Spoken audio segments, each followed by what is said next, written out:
Hello and welcome to this review of Castlevania Nocturne Season 2. I forgot to remember that.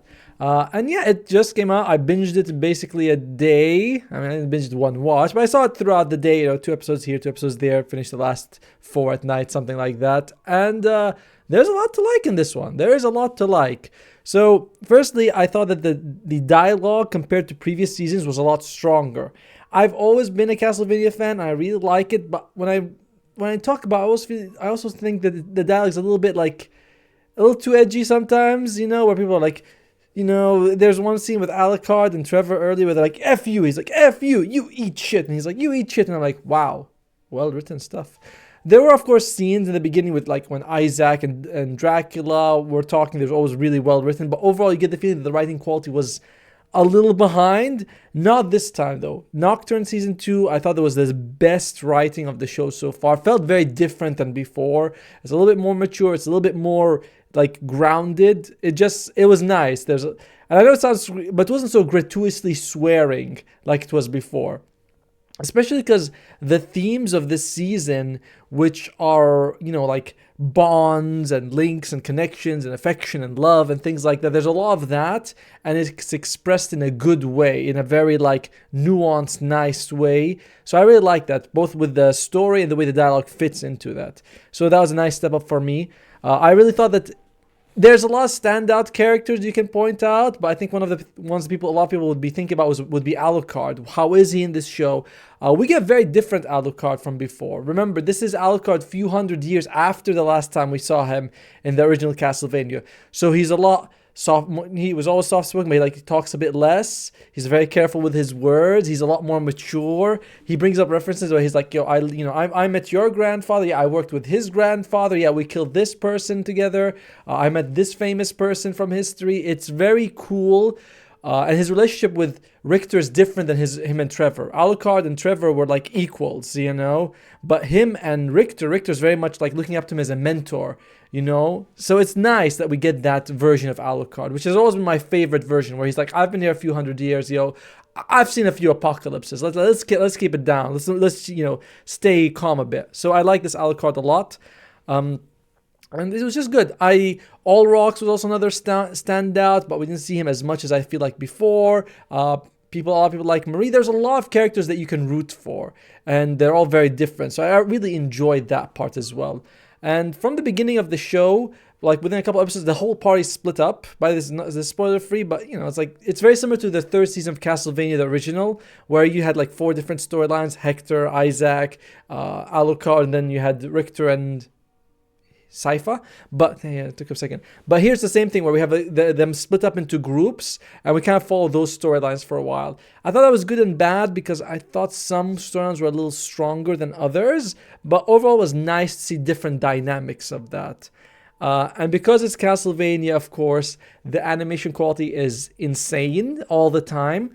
You do notice during fight scenes that the art style becomes less detailed. The animation, of course, is a lot more fluid because they're doing way more frames and movements. But because of that, the style looks a lot simpler.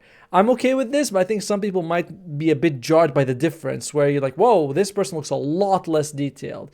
If you know anything about animation, though, you'll know why that happens. But it's still a fantastic animation. Looks beautiful 90% of the time, 95% of the times. But doing some fight scenes, you're like, that does look a little bit weaker, even though I understand why. And the last thing I thought that was different about this season compared to before was that there were more horror aspects. It felt like there was more like creepy, scary stuff compared to before. I don't know if anyone else felt that, but sometimes scenes end on a very scary note. I like it because Castlevania should have that. It is, like ghosts and vampires. Obviously, these things should be terrifying. But yeah, it was good. There was a lot of good dynamics to enjoy as well. Now I did love everything. I gotta say some of the bad stuff as well. And one of the things that I thought was very odd was that we have, like I said, different groups, and of course we also see the villains side. And very early in the season, the villains suffer what I feel like 2 major losses, like massive losses, in my opinion, and they just don't react. They're like, "Yeah, okay, it happened. Cool."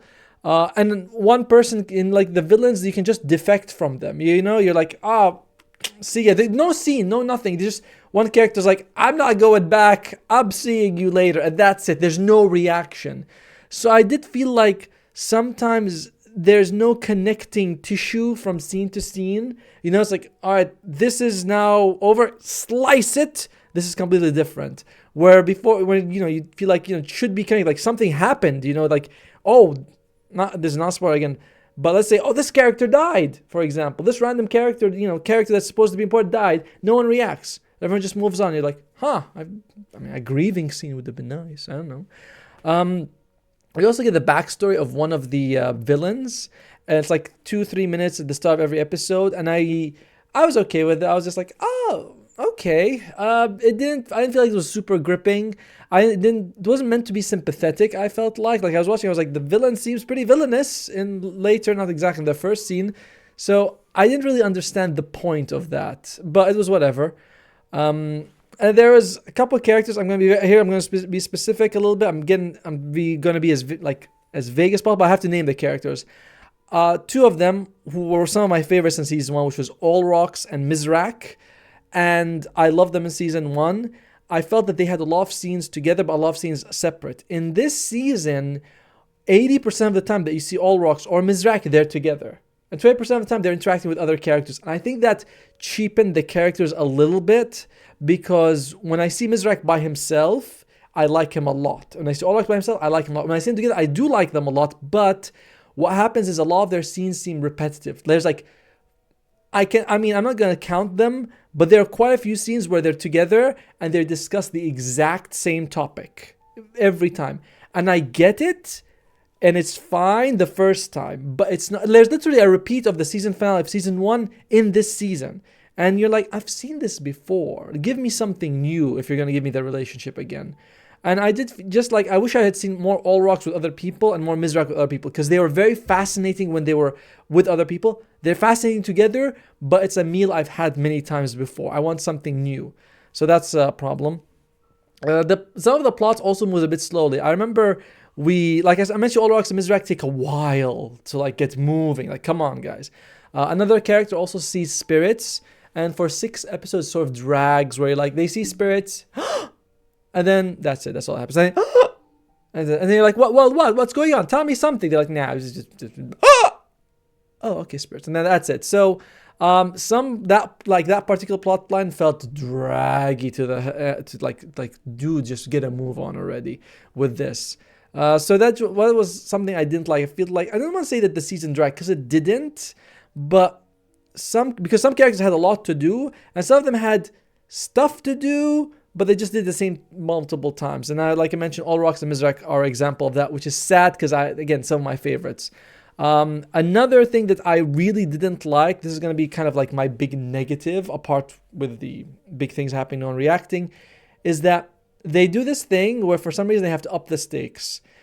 And not in a way that, like, the stakes were very high. I get that. There's this villain. The villain's built up. It's wonderful. I'm like, this is, Ezrabeth, obviously, we know her. She's like, build it up, build up, build up, build up, build up, build up, build up, build up. And it's like, this is great. This is what I want. It's like Dracula, right? 2 seasons we're building up. We're building Ezrabeth for 2 seasons.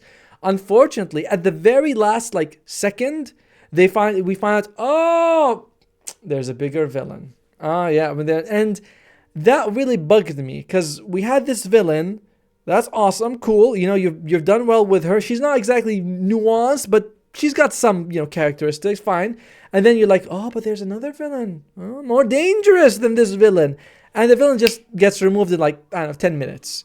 No joke. That's just what happened. They're like, there's another villain who turns out to be bigger than this villain, and they're gone.